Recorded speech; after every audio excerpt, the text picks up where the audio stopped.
Alrighty, welcome to the April book wrap up, and the first book I have to mention I actually read in March. So I was on track in March despite thinking otherwise. For some reason I didn't mention or review this book, but it was my favourite of the month. This is a historical novel set in Tasmania in 1893.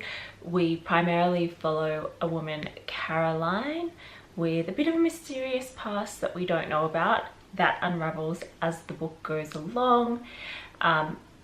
We follow her on her way to Australia.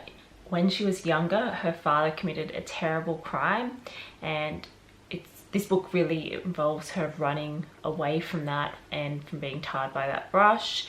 When she's in Australia, she's setting up a new life. She starts to make champagne from a vineyard of grapes that were left behind in the plot next to her cottage. This book weaves and interconnects the past into the present. I love books that do that and do it well, and this is definitely one of them. Very enjoyable. Turning to the month of April, I read 8 books, and the first one was the second book in the Hierarchy series by James Islington. As this is a sequel, I will unfortunately be giving a few minor spoilers, so if you have not read the first one, I really encourage you to go back and do that first. Viz now has 3 separate bodies and lives and different ways of thinking in 3 different worlds, and we are following along in terms of point of view for each of those worlds. In a couple of those new worlds, everything is quite violent. He's very alone. He's trying to figure out what happened to him and why, and prevent a cataclysm from affecting everyone in a number of worlds. This is a really popular modern fantasy series, and I can see why. A Guardian and a Thief is set in near future Kolkata, India, where the entire city is ravaged by terrible climate change. There is lots of flooding and resultant food scarcity. Ma, her 2-year-old daughter, and Dadu, who is her elderly father, are set to go and pick up some climate visas, which are going to allow them to all move to the US to be with her husband, who has gone ahead and is waiting for them to join him. The story unfolds over the course of a week, during which the visas are stolen, and we follow the family as they try and discover the thief and get back the visas because they cannot be reproduced. The novel sets out a quest for survival between the thief and that family that are trying to get the visas back. The book provides a great examination between morality and the lengths that you would go to in the face of famine for your family. This was really vivid and well executed, and highly recommend it.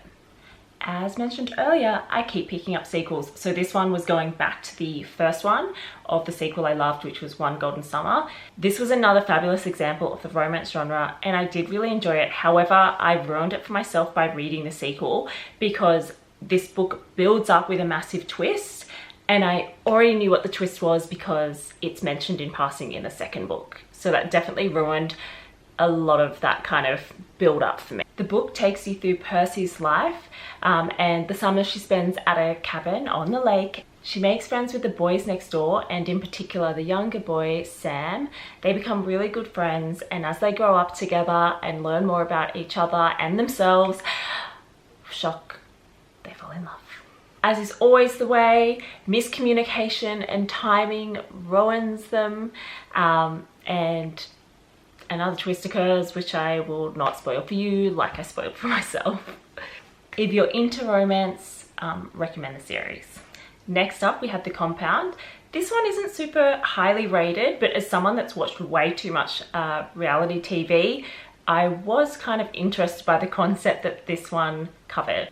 So this book was basically intense Big Brother from the point of view of one of the characters. Lily has no moral compass, is completely materialistic, and is a bit of a boring character, but I think that's intentional and very helpful with the commentary.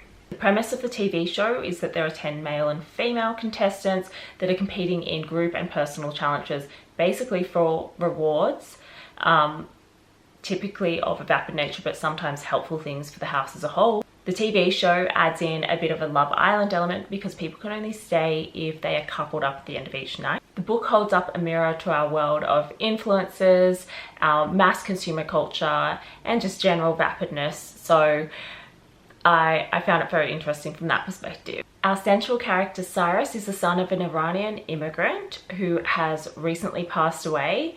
He had also lost his mother at a very young age. She was shot down in a civilian plane. I immediately looked this up because it just seemed unbelievable, but shockingly and horrifyingly, that's a real event that occurred. Cyrus is a poet who is grappling with that history of loss, with that violence, and he really wants his life to mean something. So he's thinking about this concept of martyrdom and has an interest in writing a book about it. As a poet, the book is interspersed with his poetry, which I found a mix of completely disjointed and very cloying. It didn't really interest me.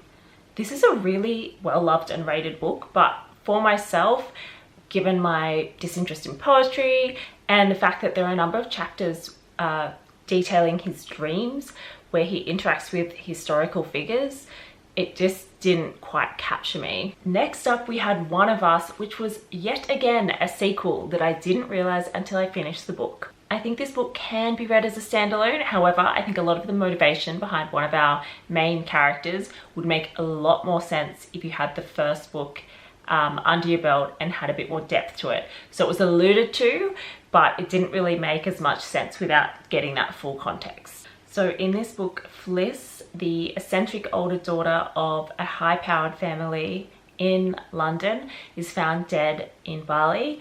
It's seemingly a tragic event. However, as it's examined in further detail, we start to learn that there's a lot more going on behind the scenes. This book provides a lot of commentary on the hypocrisies of the elite and also captures that battle between personal ambition and the whole collective responsibility or collective good. I would say it's a bit of a dark comedy with a focus on commentary about aristocrats and politicians.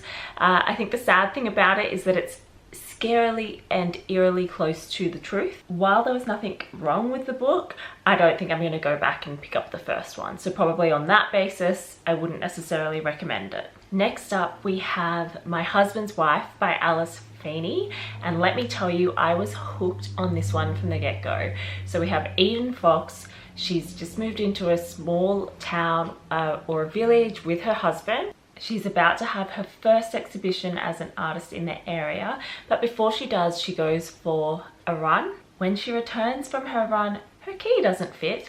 Another woman that looks eerily similar to her answers the door, closely followed by her husband, who claims that the other woman is his wife and he has no idea who she is. So we have one husband and two women and a lot of people that are lying, and I was, as I mentioned, simply hooked. You can't trust any of the characters in the book, so you're always trying to work out who's telling the truth. Really, really engaging, great twisty thriller, super fast read. If you're into that genre, highly recommend. If you are chronically online, you've probably heard the joke or seen the memes about a woman asking her partner, "Would you still love me if I was a worm?" This novel takes that concept and says, "Would you still love me if I was a shark?" So Lewis and Ren get married in a beautiful little home ceremony, and then a couple of weeks after their wedding, when they should be enjoying the start of their marriage, Lewis gets a terrible diagnosis. I have to confess, I looked up the diagnosis because I thought it was a heart condition that could possibly happen to anyone. The heart condition is that he's turning into a shark, so I am an idiot. This was one of the most random books I ever read. You might want to give it a shot. That's it for April. I'll see you next month. Thanks everyone.